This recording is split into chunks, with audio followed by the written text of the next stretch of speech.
This is in the chamber with the Ark of the Covenant.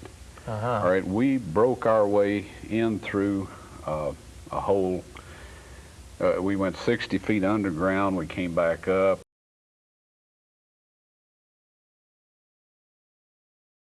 On January 6th, 1982, at 2 o'clock in the afternoon, I broke into a chamber beneath the Calvary escarpment, north of the city wall of Jerusalem.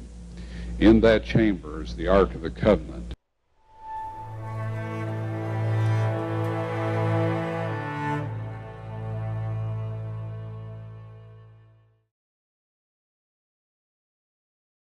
Markland. And I'm Martha Markland. And we're glad you joined us tonight. We've got a very interesting program lined up for you. Back, I guess it was, what, 2 weeks ago, Martha? Yeah, exactly. We had Ron Wyatt with us, and we talked about Noah's Ark. And just a few days after that, I saw in the Tennessean, of course, there was also an article in the Banner, too, Yep. about Ron and what he's been doing. Explorer Ron Wyatt, they call him in the Tennessean. And we call him Indy around here. Indiana Wyatt is what we call him. No. He'll get mad at us here. But anyway, Ron is here with us tonight, and we're going to be talking about the Ark. And he brought along a painting, too, you know, that he painted. Last time we talked about, we recapped pretty much his whole search for the Ark. And there's a picture right there that he painted, the Ark, Noah's Ark. And we're going to be talking about two arks tonight. You know, we're going to recap a little bit on Noah's Ark here. We're going to talk a little bit about that. But then we're also going to talk about the Ark of the Covenant, which is a completely different ark.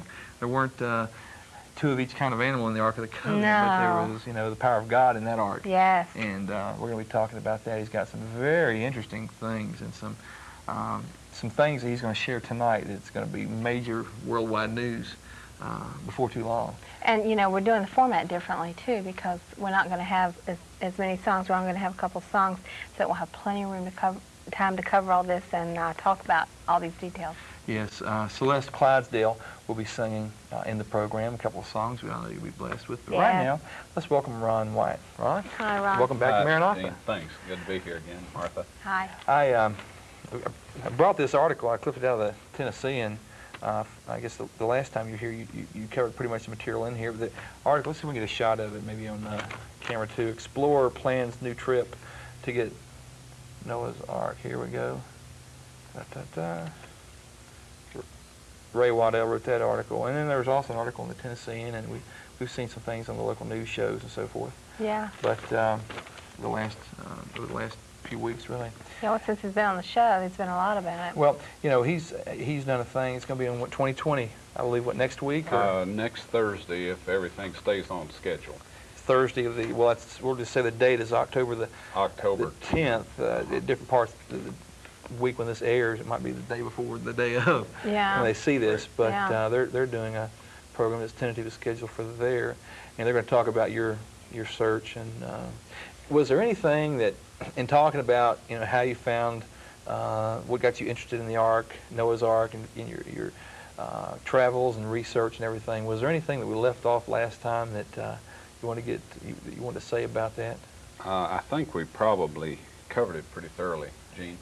But again, the whole object behind this, I believe that God has preserved some attention getters from Old Testament times, and these will be brought out, and everybody's attention will be gotten.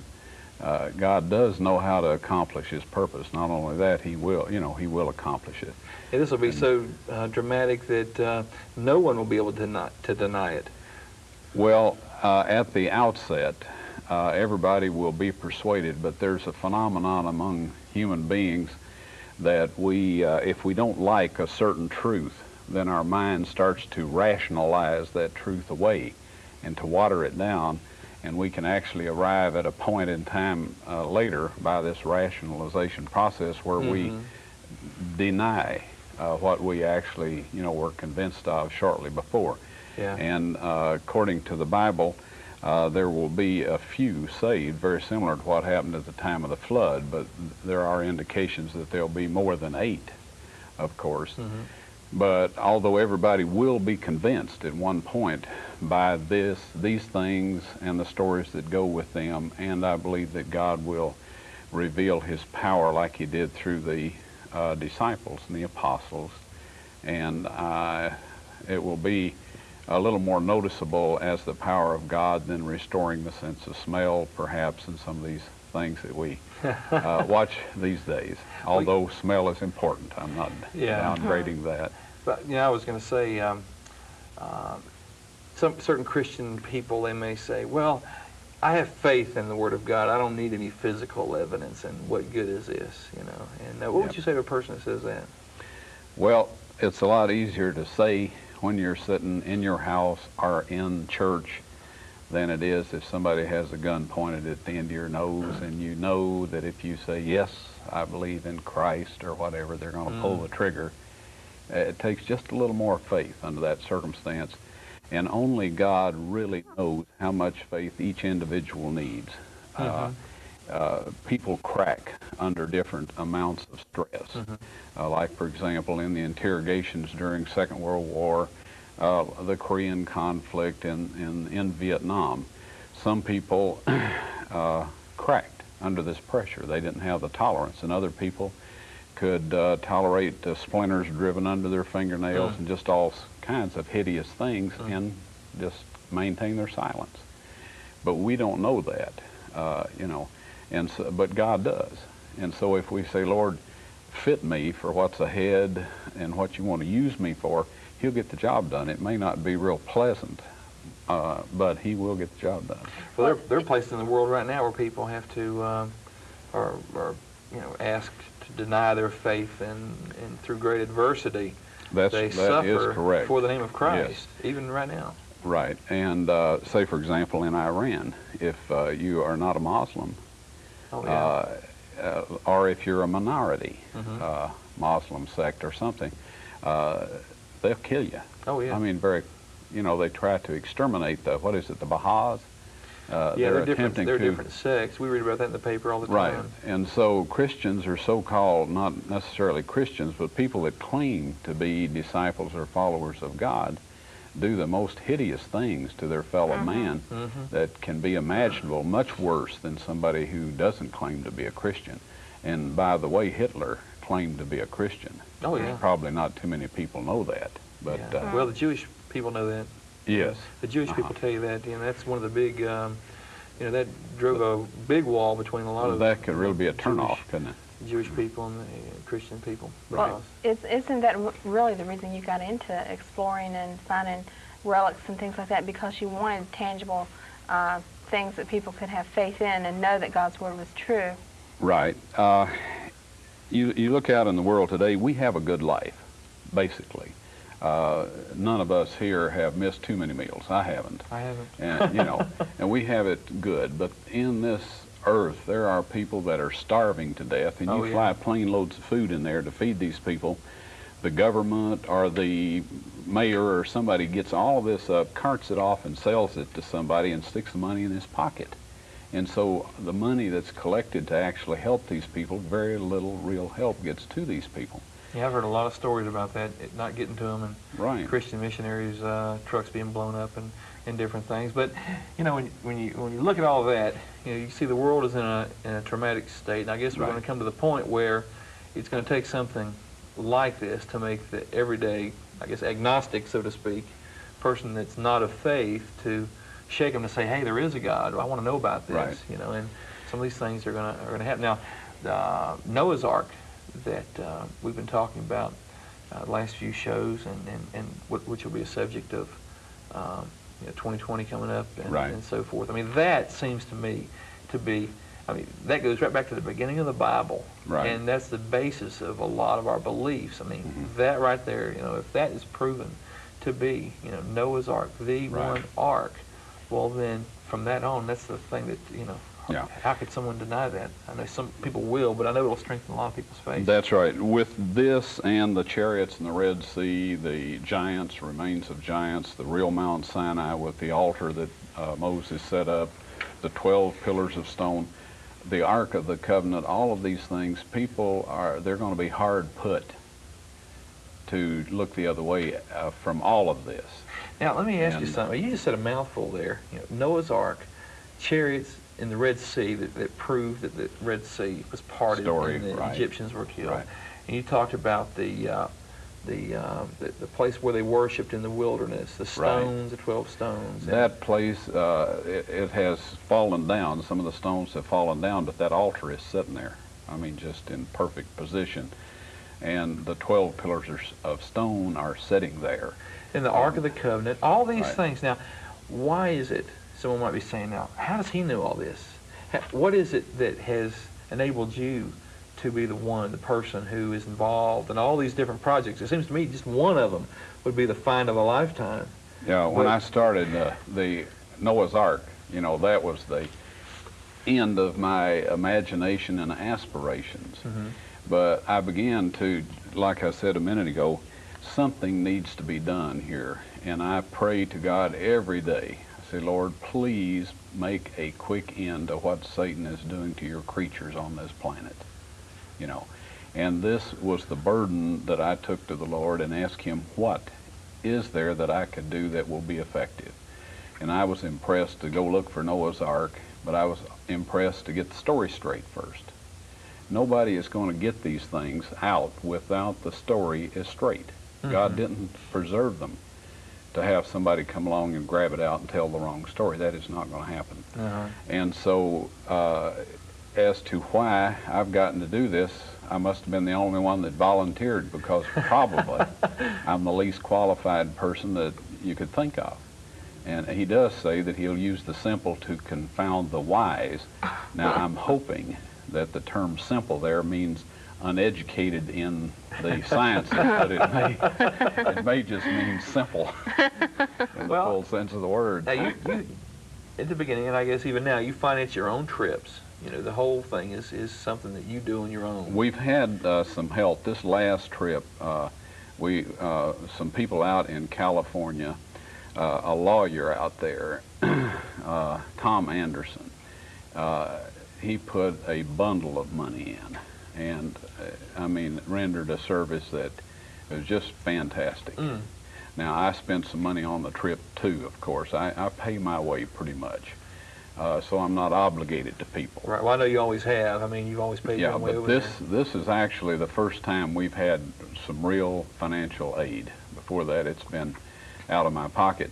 I don't know if you've ever had this kind of a nightmare or a dream where there's something after you and you're trying to run and get away, and you're slow motion. You just cannot get up enough speed to get out of the situation. I think everybody's had that one time or another. This is the way these projects have seemed to me. Mm-hmm. But if you look back, I've just been working on these actively. I've studied on some of this stuff for longer, but since 1977. And I have been to Noah's Ark several times. We have seen and filmed the chariot parts in the Red Sea. We have seen and filmed the real Mount Sinai. We have built working models of the machines that built the pyramid, put them up on the pyramid and demonstrated how they worked. We have taken pictures through a hole into a cave where there's remains of giants. And we've been in the chamber with the Ark of the Covenant, all of that in that length of time. So, you know, when I think of it from that point of view, it's ridiculous to feel that I'm marking time or I'm going slow motion. But still yet, I'm just so anxious to get all of this out, you know, so people can see it and appreciate it. Okay, now we got some slides. You brought a lot of slides tonight to sort of help illustrate some of the things we're talking about. And but before we go into the Ark of the Covenant, I believe you have a slide of one of the sea anchors. Yes, right. That helped navigate and stabilize the Noah's Ark. Right, absolutely. We have that, and what we're trying to do is create a link here between Noah's Ark and Christ. Okay, maybe we can. And I think this might do it. That first slide. First slide of the sea anchor. How tall were those anchors? These anchors, there's different sizes, but this is 10 foot tall and 6 foot wide and 18 inches to 2.5 inches. Is it up against it? Yeah, it's okay. Yeah, 2 feet to 18 inches thick. So you're looking at 10 tons if you figure this like you would wet cement. This is a massive stone, and it's a material that does not occur in that area otherwise. All right, now the thought, we're told that Christ is our anchor within the veil. Now, I was doing some experimenting with a model of Noah's Ark, and this painting that we did shows the anchors in place, some of them. But the little model would just swirl around in the eddies of the water, and it would turn sideways in the waves, and just, it was really a rough trip. But these anchors stabilized it. All right, we have a mediator with God that is right in front of God, sitting on the throne with him, and he cares about us, identifies with our problems and everything. And so instead of being cast about by every wind of strife, as the Bible, you know, says, if we follow Christ, if we stick close to him, our voyage through this life will be much smoother.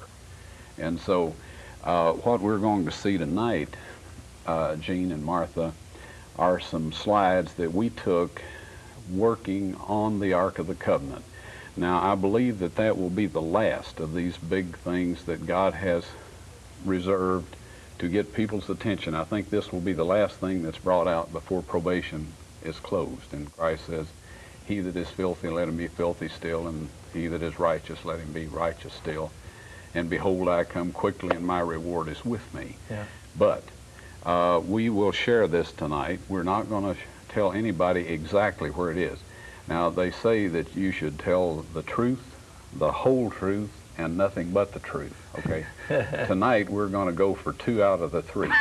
We're not going to tell the whole truth, because I believe that, I'm positive that this ark is guarded by God's angels. And if somebody goes in there and in an unauthorized method attempts to steal this ark, there were 50,000 people killed by bothering this ark in a way they were not supposed to. When you talk about the whole truth, of course, what you mean is we're not going to give the exact, precise location. That's right. What I say is true, but I'm not going to tell you, you know, exactly which chamber this is in tonight. Well, let's before we get into the slides, actually, let's give a little background on the ark itself. What was the ark used for? All right. God wrote the law on 2 tables of stone. 10 Commandments, we know. Right. Okay. The 10 Commandments with his own finger. All right. He heard the Israelites down there worshiping the golden calf, so he sent Moses down and says, your people have, you know, it's like when a kid misbehaves, they become the other parent's kid all of a sudden. But he went down, and out of anger at their rebellion against God, and so quickly after he had divided the sea and all this, to worship these idols, he threw this stone down, these stones, and broke it. All right, so God said, bring another set up, and I'll write those on there again. All right, he instructed Moses to build a box of shittim wood, a real hard wood that's available in the desert out there, 4.5 feet long, 2.5 feet high, and 2.5 feet thick, and line it with gold inside and out, overlay it. Overlay with gold. Right, and set a mercy seat on top of it. This was a massive chunk of gold that was molded, and it had cherubims on it representing the throne of God. Cherubims, they sort of look like angels, I guess, right? Yes, they are angels, that's right, with the 2 wings. The seraphim have 6, but that's another discussion. Yeah. Okay. But anyway, this law on these tables of stone was kept in there, and then later Aaron's pot of rod that budded when they were trying to kick him out as high priest and get the job themselves, Korah, Dathan, and Abiram. And then the golden pot of manna. But those are not in there anymore. The only thing that is in the ark at this time is the tables of stone. The other 2 are not there. Okay, now, I was curious about one thing. If the wood was overlaid with gold, what would be left of it now? Would the wood have rotted away? Would it just be a gold shell, or would the wood sustain decay? 3,000-4,000 years? How long has this been? It was about 1450 BC. So about 3,600 years ago. Yeah, 3,600 years. Probably, you need oxygen for something to deteriorate away. And it may be in a remarkable state of preservation. Okay. It depends on other factors, but it could be in good shape. So when they put all these artifacts in there, in the ark, it was carried. Now, I remember that Right. in Sunday school. Everybody knows Yeah. that. It was carried ahead of the army of Israel Right. when they went to battle Yeah. against insurmountable odds, like 100 to 1, some of these battles, and they had this ark, and literally the power of God came out of this ark and slew the other armies. And Yeah, there was a fear of God also that made them kill each other. Like when the Midianites, during the time of Hezekiah, these people killed each other. God terrified them. And so... when other people had the right. ark. But Hophni and Phinehas, the sons of Eli, they were such sinners that when they carried this ark out into battle, God allowed them to be killed by the Philistines and the ark to be captured. So it's not a magic box as such. Right. It's a tool that God uses. He uses it. But if we don't have our connection with God, then He doesn't Better stay use away. it for our good. Yeah. Right now we're back with Ron Wyatt.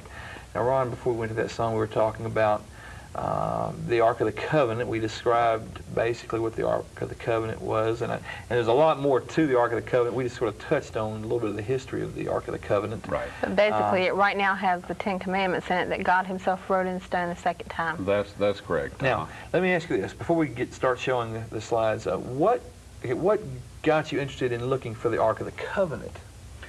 Well, I had a very unusual experience, and in these slides here we'll get to the thing that I walked past, and my mouth said to me and the owner of the property, that is Jeremiah's grotto, and the Ark of the Covenant is in there. That's the first I mean, my mind didn't tell my mouth to say that. I know that sounds weird, but that's what happened. Well, And the guy immediately said, well, we will give you permission to excavate. And that was when I decided to do it. Okay, this is in Jerusalem? This is outside the wall of Jerusalem, yes. Okay, now what was Jeremiah's grotto? Well, Jeremiah's grotto was a place that he lived, a little cavern-like place, or a cave dwelling, and he lived in there, more or less so he could be alone with God. And, like today, if you want to do some real good, serious thinking, leave your ghetto blaster someplace else, because it is impossible to do any good constructive thinking with this music or noise that's booming in your ears. Right. And this place is in existence today, the cave where Jeremiah... the Ark of the Covenant is in it. Now, it's not recognized as Jeremiah's grotto. No, though, it's not. As a matter of fact, it's... Okay, that's what I was getting at. I was just imagining tour buses going by and Israeli guides saying, "Oh, that's Jeremiah's grotto," but you just figured that's what it was. Now, in relation to the city, the old city of Jerusalem, with the wall, the Wailing Wall is still there, but the wall. All right, it's on the north side. On the north side. But how far? Well, people that are familiar with the Calvary Scarp, it's in that scarp. Okay? So it's in Mount Calvary then. You got it. Yes. So basically, then where Jesus was crucified. That's right. The Ark of the Covenant is there. Is there. Right. And like we mentioned just a minute ago, there's a story that goes with each thing. And this one with the Ark of the Covenant, I mean, every time I discuss it, I get goose flesh. I mean, it is just a real mind-boggler. Now, what I'd like to do here is go through the first few of these slides, and we'll just kind of comment as they go through them slowly. Okay. This is a tomb here cut out in the face of the Calvary Scarp. I see. All right, now then, there's two references in the Bible that say the stone that blocked the door on that was a very great stone. We had the privilege of finding the 1.5-inch iron shaft that the Roman soldiers drove in on the left side of that massive stone. It was rolled in the trough so it couldn't fall out this way. It hit up against a catch flange so it couldn't be rolled to the right. They drove this in. I guess they chiseled out a hole first and then pounded this thing in so it couldn't be rolled anywhere. All right. Herod said, make it as fast as you can, and they did it. But when Gabriel came down to open that grave, he just sheared that thing off. And that iron shaft is right in the wall of that sepulcher, the outside wall. So that's the there. sepulcher where Jesus was That is buried the and raised. That's right. 13 feet 2 inches that grave, that stone was in diameter. I have seen nothing even close to that. Pilate's, or rather Herod, King Herod's, his was something like 5 feet in diameter. So when it says it was a great or a very great stone, it wasn't exaggerated. Is this stone still there? You see the stone no, there? this somebody thought that would be a very handy quarry, and so they busted it up like a lot of other things and put it. But the track is still there. The track is there, and the catch flange is there, and the iron bar is there. It's sheared off flush, and the people that have been there for years and years and years had never noticed that. And we were fortunate enough to have that call to our attention. And this is not a brag, Gene and Martha. It's not. I am thrilled beyond anything I could possibly convey to anybody to be working with these things. All right. And so to see that was just a thrill. Real blessing. In all of these things. I mean, So you just pointed it out to them. Chill bumps. I mean, really. You pointed it out to the villagers, the people who live there. I pointed it out to the people that work there. This is in the garden tomb, by the way, and they were just thrilled to death with it, some of them. Others were a little afraid because there's a competition between them and the Holy Sepulchre, the Church of the Holy Sepulchre, and they try for political reasons to not sound too positive about this being the right spot. But I think those things are going to go away soon. We've got to be positive about these things. Absolutely. Okay, sorry there. If you go on through the slides, now to the left of the screen, you'll see the two eye sockets like configurations in the nose there. This is what's known as the Hill of the Skull, or Golgotha. And looking at this from any angle, from 180 degrees, from this side, anywhere along there, you see a skull. It's amazing. And we did some hardness tests on this. You know, diamond is 10, and things get a little softer as you go back. And the framework of that is an 8. So this thing has been there since Christ's time. There was some discussion on that. But this is at the other end of the garden. And this is the area that Christ died near this scarp. Okay. So this is a place where Jesus was crucified, and then they buried him just around the other side of the hill there. Yes, it said there was a tomb in the garden. And, you know, right and close was a garden, and in the tomb, in the garden was a tomb. All right, now if we can go on again. And right inside there is where the ark is. Ark of the Covenant. It's in that scarp. Now, the garden, they excavated this, and this is a wine press dating back to the time that Christ was there. They found coins here with the face of Tiberius, and these people stamped on them. Wow. So this was open to the public at the time of Christ. Okay. Now, is that on the outside or the inside? This is in the garden. In the garden, yes. I see. Okay. And people that have been there will recognize this. All right. All right. Next. We want to just... All right, now this is the tomb itself here, and there's one remarkable thing about this tomb. It's empty. You know, and this has been pointed out a lot of times, okay, so we won't dwell on this too much, but I guarantee you that is a fantastic thing. Well, you're speaking in relation to the fact that nobody else has used it as a tomb. Well, it's been used as a tomb. Has it? Okay. Right. Well, we know that Jesus rose from that thing. Right. That's the point right there. Okay. Later on, we'll show one that isn't. But all of the other people you can think of, including Muhammad, in spite of some of the legends, is in a tomb. He's still in a tomb, yeah. Yes. Oh, yeah. Okay. Now, this is the mouth of the little grotto that the Ark of the Covenant is in as I saw it before we started the excavation. It was used as a dump. Oh, my goodness. And we won't go into details, but it was a grubby place. Oh, I imagine. Okay. Now, we excavated in here, and when you're working underground and in tunnels, you have to modify your tools. So you'll notice the shovel handle's a little short there. And now we'll just proceed right on through a quick series of slides to give you the feel of being inside a dig. And this is my son here, my youngest son.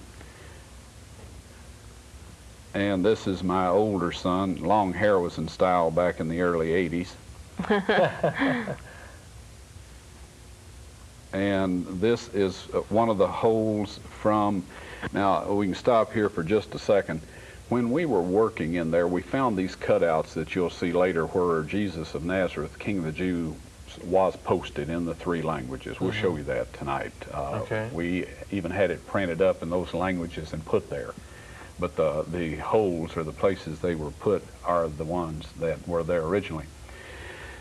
Right down below these cutouts is a cross hole, 13 inches by 14 inches by 23.5 inches deep. Behind it I found a coin with Tiberius's face stamped on it. Okay. Oh, wow. The emperor from 14 to 37 AD. All right.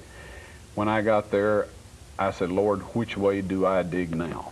And that's the way I dig. I guarantee you smart people can do it other ways, but I can't because I don't have the money to stay out there, you know, and also, and so I was impressed to break through the wall.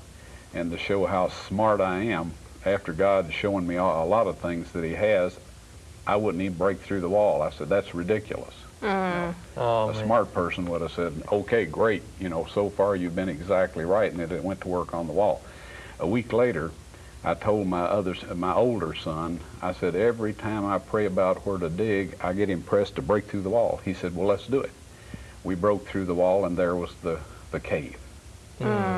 I could have been in there a week ahead of time if I'd have just mentioned it to my older son. I told my younger son, and he said do it, but you know how it is with younger sons.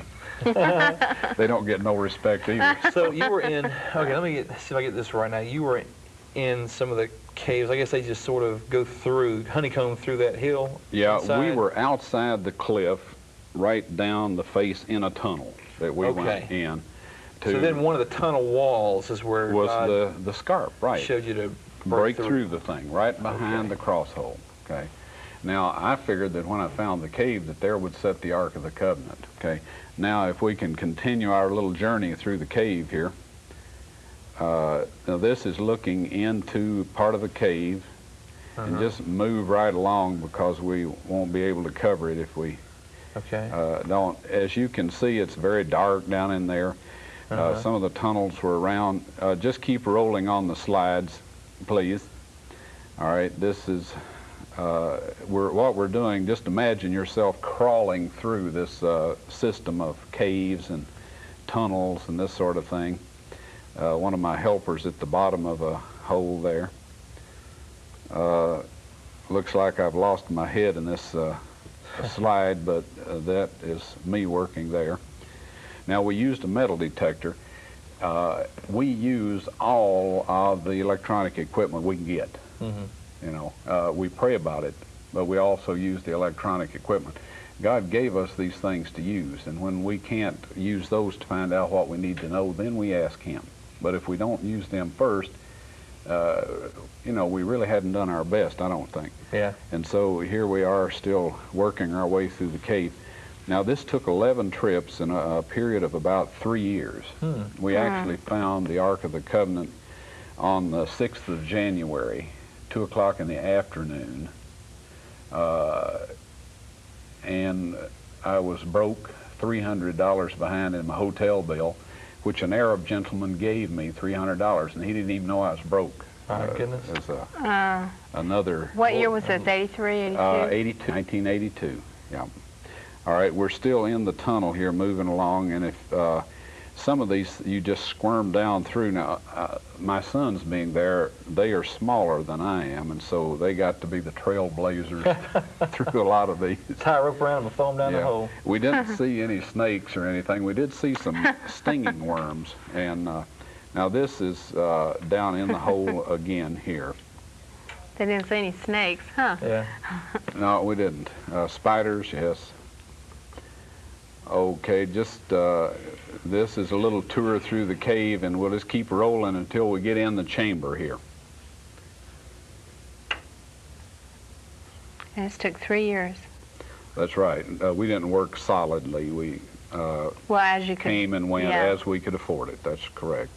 And we kept a very low profile, which kept the Israeli government quite happy, and you know, everybody happy. We were happy to be able to work. We had, of course, we were expecting to find it every day. Now, that's another indication on my part of a lack of intelligence. Most people would give up, but every day I thought, this is going to be the day. All right, now, that big shaft there, we could tell you some things about that, but if we did, you know right where the Ark of the Covenant is. But all of these are places that we crawled through several times. All right, now, if you'll hold right there, this is in the chamber with the Ark of the Covenant. All right, we broke our way in through a hole. We went 60 feet underground. We came back up. I mean, it was a real labyrinth, and that's not pronounced right, but anyway. But once you got in this chamber, there sat a door right at the end of the chamber. And the people that brought this thing in busted a chunk of stone loose, dug out from behind it, laid it down, cut a doorway out in there, carried this stuff in, and there's a lot more stuff in there than the Ark of the Covenant. There's some other goodies, but that's the most important item in there. And then they covered them with animal skins, and then they covered them with wooden boards, and then stones. They packed that thing full of stones, backed out and shoved that chunk of rock back in place and filled in behind it. And today, from the outside, it just looks like a crack that an earthquake made, and there's a lot of those in that scarp. And so anyway, the thing is very easily accessible, but it certainly wasn't the way we went. I see. But I see. Well, next time you go, will you take the easy route? You're going to use the door?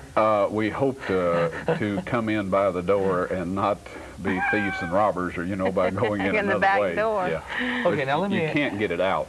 Let me ask you a question here now. That the Ark is in there. Is it just sitting there in the open, or? It's in a stone box. It's in a stone box. Right. Did you open the stone box? We took a look at what was in there, and we aren't dead. But I'm not saying that in a boastful manner.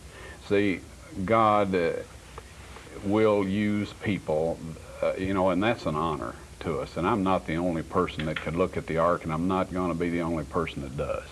Okay, I know this. But if he wants you to see something, and you do this in a respectful manner, then he's not going to kill you. He's not going to help you find the thing and then kill you. Well, you know, most everybody anyway, in the nation, probably around the world, a lot of people have seen that movie, you know, with Indiana Jones, finding the Ark of the Covenant, and when they open it up, you know, just chaos breaks loose, and everybody looking on it is disintegrated, and, you know, very much the way it happened in Bible days, you know, when they carried the Ark in battle, so to speak. 50,000 people in one afternoon were killed because that they is awesome. Showed disrespect to that Ark. That's that awesome. Little cluster of actors that were playing the part of German soldiers was a drop in the bucket. Right. Still, I'd be very careful peeking in there myself. So you, you lifted the stone and looked in. There are other ways of looking in. Oh, okay. I use all of the electronic and optical equipment, things that I can afford, we use. Okay. Okay. What else was in there?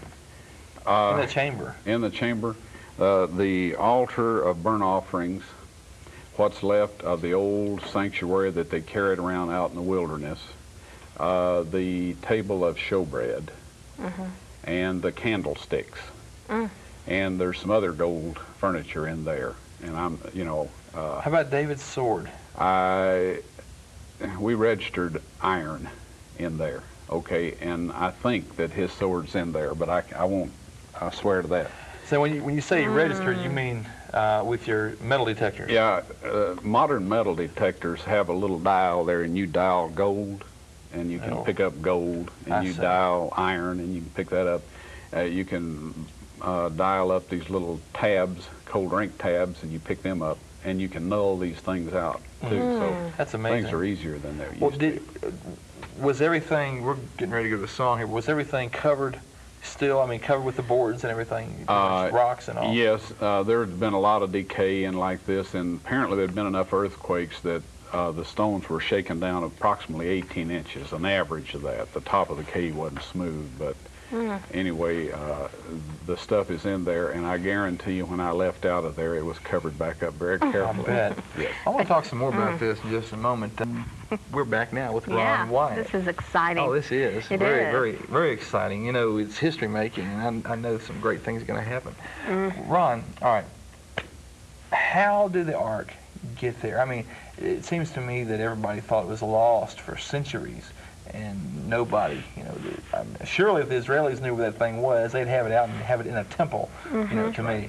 Built one for it. That's what I would think, because, you know, when it was out and the Israelis did have it, they used that as part of their worship in the temple of God. And so how did it get there in its location? All right, when Nebuchadnezzar came down and threw up a siege wall around the city and was starving them out, God told Jeremiah that the city would be destroyed.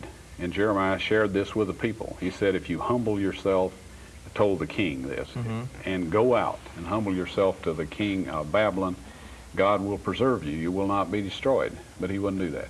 And so anyway, Jeremiah took this ark, or had some friends do it. I believe he was actually in the courtyard of the prison down in a pit at the time the hiding took place. But he had this done, and it was hidden in the grotto where he lived, and we found charcoal and stuff like that. It's probably a part of Jeremiah's fire.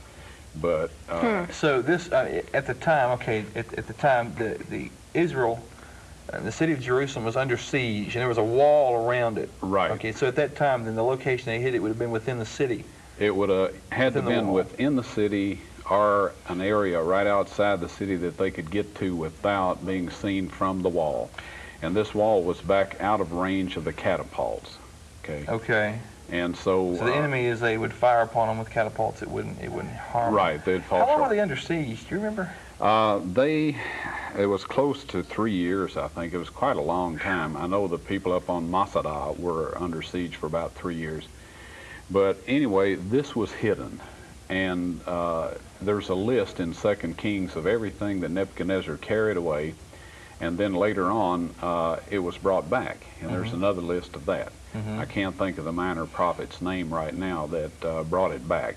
But those lists are there. So everything that was in the temple that's not on those lists is in this cave, is what it amounts to. All right, now then, this was hidden in this scarp 600 years before Christ died. Okay. Now then, the Bible in Psalm 77:13 says, "Thy way, O God, is in the sanctuary." Okay. Now we all know that Christ was represented by the Lamb that was slain. But on the Day of Atonement, when he was the sin bearer, he was represented by a goat. And that goat was killed, its blood was carried into the most holy place. The only furniture that was in there was the Ark of the Covenant with the cherubims, with the mercy seat on top, and the blood of Christ, as typified by the blood of this goat, was sprinkled on that mercy seat. Okay. Now I was impressed in praying about this, that when Christ died, his was shed above the mercy seat. And when we found the cross hole, these cutouts, and the Ark of the Covenant, that is exactly what happened. Christ died, and his blood was shed above the mercy seat. And his blood, as it fell to the ground under where he was crucified, would go right down through the ground. There's earthquake cracks there. There's no, somebody that I shared this with privately said, is there any blood stains on there? I couldn't tell, you know. I have taken photographs of things and go back and look at them after they're developed and see stuff that my eye didn't see to start with. So there may be. Okay, so you're talking that the blood actually went through cracks in the earth. I would not be at all cracks surprised. In the rocks, yes. down, and right on the ark onto the mercy seat that was right below where he was hung. This appears to be the situation. Now, we know that there will be a tremendous appeal made to the Jewish nation or Jewish individuals before probation is closed. He says that he will seal 12,000. Now, this might be a figurative number of each of the tribes, but there is going to be a tremendous witness to these people that will impress them. And a lot of these people are turned off with Christians for the reasons that they are turned off with Hitler. I mean, you know, and there's people that haven't had those experiences that are turned off for other reasons. But God is going to turn everybody back on. Now, whether they stay on or not will be entirely up to them. But anyway, if we can go on. They just told us that the slide projector is out of commission. Oh, how about that? The slide Yeah, projector they blew a is out. bulb on it or something. Well, I'll be. So I don't know. Maybe the Lord, maybe the Lord works in mysterious ways around you don't here. want this shown tonight, all right? I prayed about it. You know, I always ask Him to overrule everything that His purpose will be accomplished. See, if somebody is dying and they come to me, well, if they've got a rope around their neck and they're strangling or something, and I've got a knife, you know, I can cut the rope. But if they're dying of something, I can't help them. I cannot. And when I see preachers and stuff on television programs doing things that exalt themselves, I mean, this is pathetic. Yeah. What can they do for a lost soul? What can they do, you know, for a person? We have to exalt Christ, because He can do things for these people and we cannot. Well, I think It's fixed. it's fixed. We fixed That's it. what He said. All right, it looks like we're going to get to see it after All all. right. Okay, let's continue with the slide then. Please. Next slide. Okay. Okay. All right, now what we're doing here, we're going into the chamber. And if you'll just kind of progress along here, we're still in the chamber. Now this shot right here looks like a big blur, but we put this, hold it just a second on the last shot. Well, that's all right, don't back up. This is where we leave. But there is no light in that box. We did this through an optical thing and took a picture in there, and the thing was so bright that it just obliterated the picture. In what box now? In the stone? In the box where the Ark of the Covenant is. So you put an optical instrument We inside made the box. a small hole through there, put an optical instrument in that is used to do bronchoscopies on patients and colonoscopies and things like this. It's a fiber optic instrument. And so when I took this picture, there was some brightness showed up on this slide that wasn't artificial.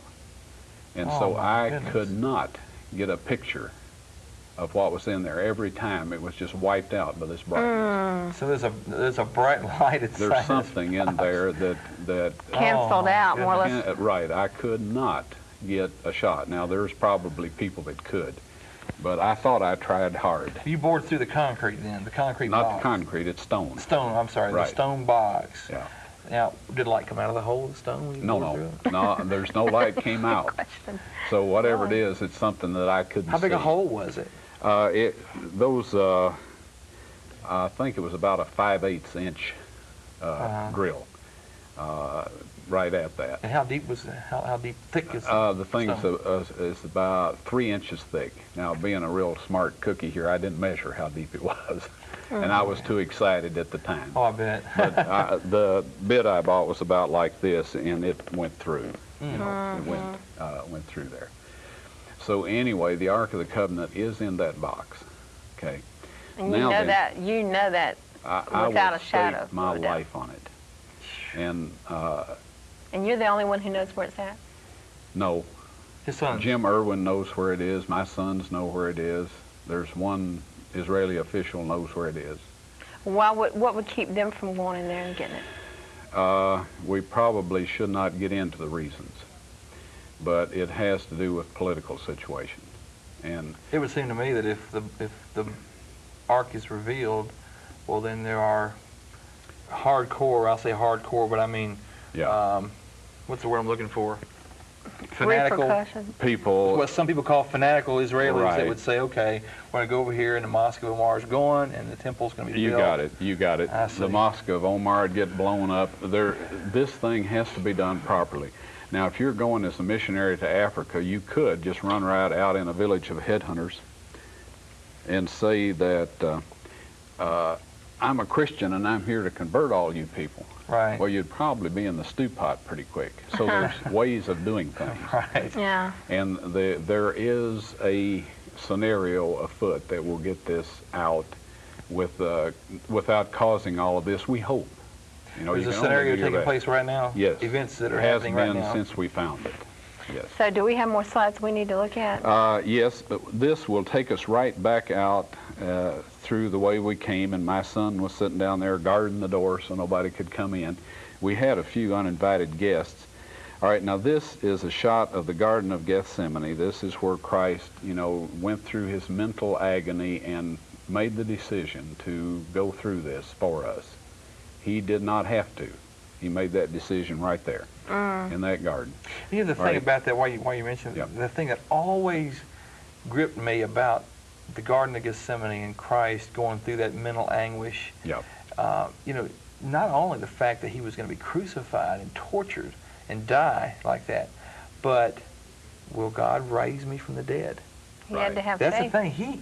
Jesus had to have faith that God, his Father, our Father, would raise him from the dead. And that's a pretty awesome thing. I mean, would you be willing to give your life down tomorrow on the thought that God was going to raise you from the dead? You know, that's there was a time that I would not have done that, but now I would if God gave me that ability. I'd be willing. I wouldn't be able. It takes because a mighty to brave stand up person, there and face a gun, unless the power of choice is out of your hands, is beyond most human ability, or at least it's beyond mine.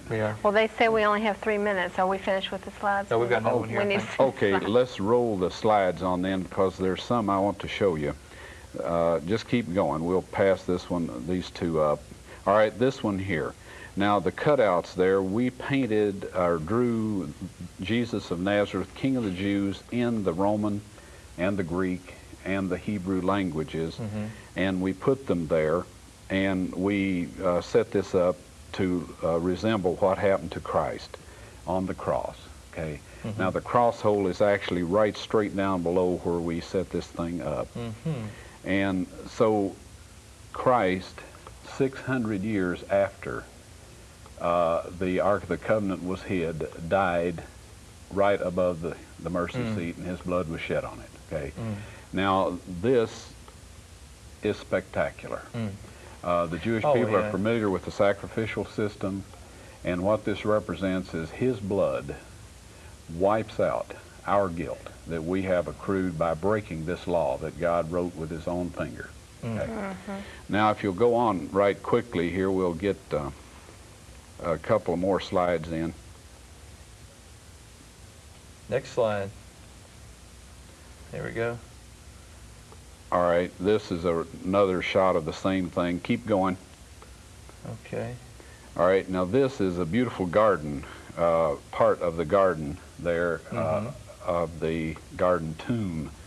And our lives, before Christ did this for us, I guarantee, was extremely bleak. You know, Paul made the statement, if Christ has not died for us, and if we have not been redeemed by the blood of Christ, then are we hopeless indeed. And there's no language or no words or phrases or anything that I could use that would impress this upon people, but God's Holy Spirit can impress it upon their hearts. And I'll guarantee you, tonight we have looked at the mechanics of the saving of the entire human race, those that are willing to cooperate with God. And not only that, but the settling of the question as to whether God's way was right, as he said, or whether it was wrong, as Satan claimed. All of this took place right outside that north wall. Now, this here is a shot of graves that we're accustomed to seeing when we go excavating. They're full of bones and artifacts. But the one that Christ was in is empty. Is that all the slides now? Yes. That's the last slide. Well, I tell you, that what you say is almost too much to comprehend. I mean, when I think of it, all I can go is, It doesn't make me sound very intelligent, but the thought that, just the story and these slides and the things you're telling just brings it all alive, the story of Jesus and how he gave his life for us. And the fact that he gave his life, and right underneath it was the mercy seat of God, is just mind-boggling. How God's perfection fits into place. And I just hope that you at home, as you watch this program, we're out of time, But I just hope that as you watch this program that you got the message that we're putting across here. And, you know, if you don't have Christ in your life, ask Him to come into your heart. You know, go to church this Sunday and renew your relationship with God. And we just love you very much. And I guess that's it for tonight. Yeah, we got to thank Ron real quick. Thank you, Ron, for being with us. We appreciate it. You're most welcome. We're going to have you back and talk some more about this, too. And Christ is alive today, presenting His blood to His Father in heaven and saying, forgive them and accept my blood in their place. Yes. That's all we have for tonight. The Lord's coming. Maranatha. Maranatha.